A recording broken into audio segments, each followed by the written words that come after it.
ஊர்ல எல்லா பயலுகளுக்கும் எதிரி இருப்பாங்க. அதாவது எல்லா நாடுகளுக்கும் எதிரிகள் பக்கத்துலயோ, தூரமாவோ எங்கிட்டோ கிடப்பாய்ங்க. நமக்கும் அதே மாரி 2 பயலுக. 2 பயலுகளையுமே ஒரு நாடு அப்படிங்கிற கேட்டகிரில எதுலயுமே வச்சு பார்க்க முடியாது. அப்படிதான் இந்தியா வரம் வாங்கிட்டு வந்திருக்கு. ஒண்ணு சீனா, இன்னொன்னு பாகிஸ்தான். 2 பயலுகளும் ஒரு அரசாங்கமா? வாய்ப்பே இல்ல.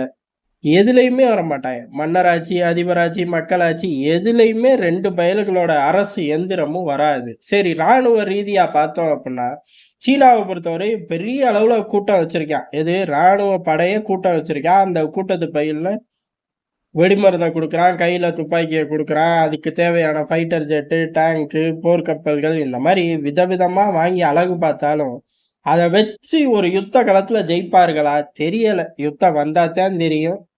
சோதனை ஓட்டமா ஒரு சின்ன சின்ன யுத்தத்த செய்யுங்கடா அப்படின்னு போயி, வாரத்துக்கு ஒரு முறை குட் மார்னிங் சொல்ற மாரி, அதிபர் ஷி ஜின்பிங்கும் போயி, யுத்தத்துக்கு தயாரா இருங்க, தயாரா இருங்க அப்படிங்கிறாரு.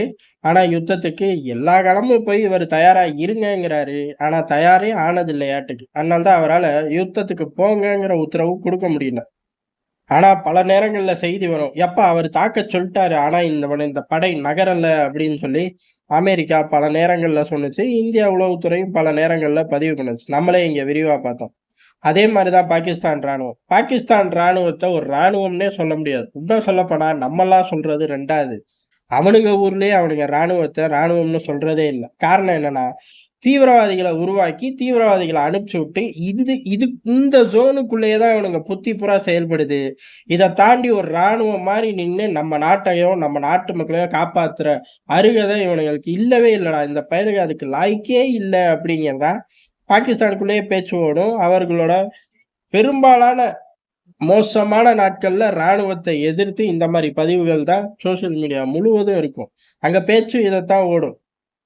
அத இன்னொரு முறை கன்ஃபார்ம் பண்ணுது பாகிஸ்தான். எப்படி அப்புட்ன்னா, தாலிபான்கள நோக்கி ஒரு தாக்குதல் நடத்துனாய்ங்க. அதாவது த த ஆப்கானிஸ்தானுக்குள்ள உள்ள பாகிஸ்தான் தாலிபான்கள தாக்குறோம் அப்படின்னு. பதிலுக்கு நானும் தாக்குவேன்டா அப்படின்னு சொல்லி படைகள மொபிலைஸ் பண்ணி, ஓரளவுக்கு தாக்குதலை ஆரம்பிச்சுட்டார்கள். இந்த ஓரளவு தாக்குதல் அப்படிங்கிறது பிரச்சனைக்குரிய இடத்துல உள்ள பாகிஸ்தான் செக் போஸ்ட்கள கைப்பற்றுறது, அகற்றுறது, அந்த இடத்துல ஆப்கான் செக் போஸ்ட்ட போடுறது. இதுக்கு முன்னாடி எப்படி இருந்துச்சு? இதுக்கு முன்னாடி ஏன் இல்ல, உன் இல்ல 2 பக்கம் வராத அப்படிங்கிற மாரி இருந்துச்சு.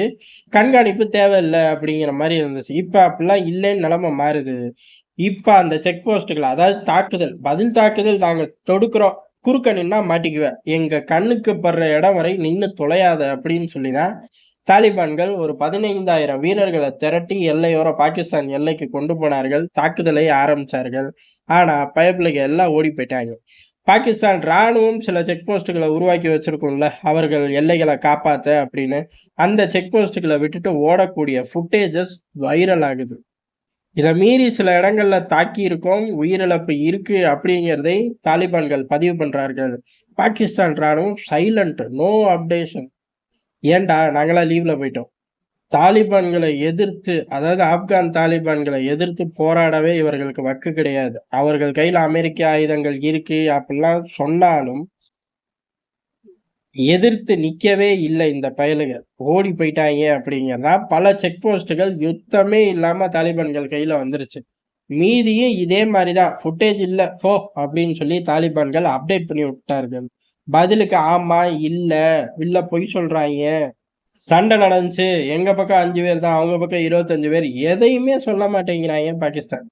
அந்த அளவுக்கு தான் இவர்கள் ராணுவம் அப்படிங்கிறது ஏறக்குறைய இந்த தீவிரவாதிகள பயிற்சி குடுத்து அனுப்புறது இதோட நின்னு போது. இதுக்கு மேல சிந்திக்கிற திராணி இல்லாம போயிருச்சு. இப்படி சமகாலங்கள்ல நடக்கும்போது, தனக்கு பிடிச்ச வேலை, தெரிஞ்ச வேலை இதுதான் அப்படின்னு சொல்லி பாகிஸ்தான் ராணுவம் நிரூபிக்குது. எப்புட்றா அப்படின்னு கேட்டா, பங்களாதேஷ்க்கு பயிற்சி குடுக்க போறாய்ங்க. அடப்பாவிகளா! உங்க எல்லையே பாதுகாக்க முடியல. நீங்க என்னடா பங்களாதேஷ் ராணுவத்துக்கு பயிற்சி குடுக்க போறீங்க? அவனுங்க இருக்கட்டும் ஏற்கனவே ராணுவம் தான் இருக்கே. உன்கிட்ட வேணான்னு தானே அவன் பிரிஞ்சே போனான். அப்புறம் என்ன நீ போய் பயிற்சி குடுக்குற? அப்படின்னு பார்த்தோம்னா, பயிற்சி குடுக்க போறாய்ங்க. எதற்கு அப்படின்னு கேட்டா, ஒண்ணே ஒண்ணு தான். இவனுங்களுக்கு தெரிஞ்சது என்ன? தீவிரவாதிகள வளர்க்கறது. பாகிஸ்தான் ராணுவத்துக்குள்ள முழுக்க முழுக்க ஷேக் ஹசீனாவோட கை ஓங்கி இருக்கு அப்படிங்கிறது தான் இப்போதைக்கு இருக்கக்கூடிய நிலைமை. அதுக்கடுத்து யார் கை ஓங்கி இருக்கு அப்படின்னா, பிரதான எதிர்க்கட்சி. அவர்கள் கை ஓங்கியிருக்கு. ஆனா, அங்க பாகிஸ்தானோட உறவாடுறது யாரு அப்படின்னு பார்த்தா, பாகிஸ்தான்ல இருந்து பிரிய வேணாம் அப்படின்னு சொன்ன ஆட்களும், பாகிஸ்தான் ராணுவத்தோட சேர்ந்து பங்களாதேஷினரை கொன்ற ஆட்களும் தான் இப்ப யூனுஸ் தலைமையில பின்னாடி நிக்கிறாங்க. இந்த பயலுகளுக்கு ராணுவத்துல பிரசன்ஸே இல்ல. ஃபுட் பிரிண்ட்ஸே இல்ல. அதை இன்க்ரீஸ் பண்ணணும் அப்படின்னா என்ன பண்றது? ஆட்டோமேட்டிக்கா இந்த மாதிரி பயிற்சி குடுக்குறேன் அப்படின்னு சொல்லி புதுசா ஆட்கள எடுத்து உள்ளுக்குள்ள போடணும். அப்ப அங்கேயும் தீவிரவாதிகளுக்கு தான் பயிற்சி குடுக்க போறாங்க. தீவிரவாதிகள தான் வளர்க்க போறாங்க. அந்த பயலுகளுக்கு மெல்ல மெல்ல போஸ்டிங் போட்டு ராணுவத்துக்குள்ள பிரிவ உருவாக்க போறாங்க. உருவாக்கி பங்களாதேஷை என்ன பண்ண போறாங்க அப்படின்னா, ஒண்ணும் பண்ண முடியாது. ராணுவம் தன் பங்குக்கு சில நிலப்பகுதிகளை பிரிச்சுக்கிட்டு ஆளப்போகுது. இந்த தீவிரவாத கூட்டம் தன் பங்குக்கு சில பகுதிகளில் உட்கார்ந்து அடி வாங்கி சாக போகுது. காரணம் அன்னை அமெரிக்காவும் மிதிக்க ஆரம்பிச்சிரும். இந்த பக்கம் இந்தியாவும் மிதிக்க ஆரம்பிச்சிரும். ஆனா சமகாலத்துல எதுனாலும் சரிடா 10 நாள் எனக்கு வேலை இருக்குல்ல போதும் நான் பாக்குறேன் அப்படிங்கிற மாதிரி அடுத்த கட்ட தீவிரவாத பயிற்சி முகாமை ஓபன் பண்ணிட்டாங்க பங்களாதேஷ்ல. தன் நாட்டு மேல 2 பக்கமும் சண்டை நடக்குது. ஒரு பக்கம் ஈரானும் அடிக்குது, ஒரு பக்கம் தாலிபான்களும் அடிக்கிறார்கள். இதுல சிறப்பு என்ன அப்படின்னா, தாலிபான்களை நாட்டோட ஆப்கான் ராணுவம் அப்படின்னு இன்னும் உலகம் ஒத்துக்கல. அதே மாதிரி அந்த பக்கம் ஈரான் அடிக்கக்கூடிய ஈரான் ராணுவம்னு இன்னும் உலகம் ஒத்துக்கல. ஐஆர்ஜிசிய தனியா ஒரு யூனிட், ஒரு தீவிரவாத யூனிட் அப்படின்னு தான் சொல்றார்கள். அப்படி நாட்டோட ராணுவம் இல்ல, அந்த நாடு ஒரு தீவிரவாத அமைப்பு கூட்டம் ஏதோ ஒண்ணு ஒரு ராணுவ ஃபார்மேட்ல இருக்குன்னு சொல்ற பயலுகளை கூட எதிர்த்து போற முடியாத அளவு தான் பாகிஸ்தான் ராணுவம் இருக்கு. இதை காட்டுல கேவலம் ஒன்றும் கிடையாது. ஆனா இந்த கேவலத்தை எல்லாம் தொடச்சு போட்டு பங்களாதேஷ்ல தீவிரவாதிகளுக்கு பயிற்சி கொடுக்குற வேலையை பாகிஸ்தான் சின்சியரா பண்ணிக்கிட்டு இருக்கு. காரணம் ரொம்ப நாள் இவனுங்களுக்கு பயிற்சி கொடுக்க ஆளே இல்லாம இருந்தாங்க. இப்ப அடிமைகள் மாட்டியிருக்கார்கள். அடிமைகளுக்கு இந்திய ராணுவமும் சரி, அமெரிக்க ராணுவமும் சரி சமகாலத்துல டிக்கெட் கிழிச்சு கொடுக்கும். அந்த காலகட்டம் பாகிஸ்தான் ஆஃப் ஆகி திரும்பவும் உட்காரும் அப்படிங்கிறதா வரலாறு. அது திரும்ப திரும்ப நடக்குது. ஒரு ஸ்டேஜ்ல டக்குனு ஃபுல் ஸ்டாப் 2 பயலுகளும் அதாவது அன்னை அமெரிக்காவும் இந்தியாவும் சேர்ந்து வச்சிருவாங்கங்கிறதும் சமகாலத்துல பல இடங்கள்ல நடந்திருக்கு. அதை பாகிஸ்தான் மறந்துருச்சு.